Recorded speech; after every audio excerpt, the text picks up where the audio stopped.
بڑے اسٹیج کی رونق ہے، یہاں پر آ گئے تو کرم نوازی ہے، ایسا نہیں ہے، بلکہ میرا یہ ماننا ہے کہ مختصر سی میری کہانی ہے، جو بھی ہے ان کی مہربانی ہے، مختصر سی میری کہانی ہے، جو بھی ہے ان کی مہربانی ہے، جتنی سانسوں نے ان کا نام لیا بس وہی میری زندگانی ہے۔ تو اللہ اور اس کے حبیب کے ذکر کا موقع جہاں ملے وہاں پر پہنچنا یہی بندگی کی نشانی ہے، عاجزی کی نشانی ہے کہ بندہ وہاں پہنچے، جگہ نہ دیکھے کہ بڑا مقام ہے کہ چھوٹا مقام ہے، کیونکہ اصل مقام تو وہ ہے جو روز محشر اللہ تعالیٰ اپنے بندے کو عطا فرمائے گا۔ تو یہ ایک بڑا ہی حسین لمحہ ہے، اور الحمدللہ پچھلے 3 یا 4 سال سے ریگولر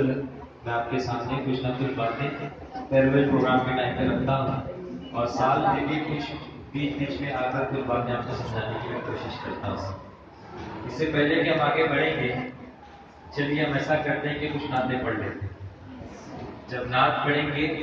تو آگے بڑھیں گے۔ نعت ان کی پڑھی بس کرم ہو گیا، دور تھا میں قریب حرم ہو گیا،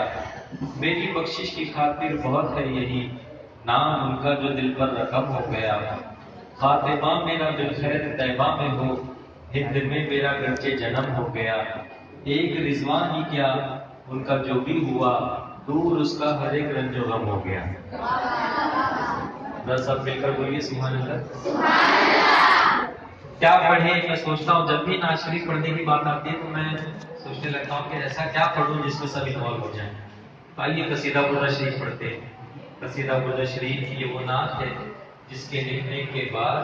حضرت امام شمس الدین بوصیری رحمۃ اللہ علیہ کو اللہ کے پیارے حبیب حضور رحمت عالم صلی اللہ علیہ وسلم نے چادر بھی عطا فرمائی تھی، اور اپنے دست کرم کو ان کے بدن پر مس کر کے شفا بھی عطا فرمائی تھی۔ آئیے اس قصیدے کو ہم پڑھتے ہیں، اور اس کے ساتھ میں امام الکلام کلام الامام کو پڑھ کر محفل میں چار چاند لگانے کی ہم کوشش کریں گے، اور اس کے بعد کچھ اہم باتیں جو میں مناسب سمجھتا ہوں آپ کے سامنے رکھنے کی میں سعادت حاصل کروں گا۔ بسم اللہ الرحمن الرحیم۔ صلی اللہ علیہ وسلم، صلی اللہ علیہ وسلم، صلی اللہ علیہ وسلم، صلی اللہ علیہ وسلم، صلی اللہ علیہ وسلم، صلی اللہ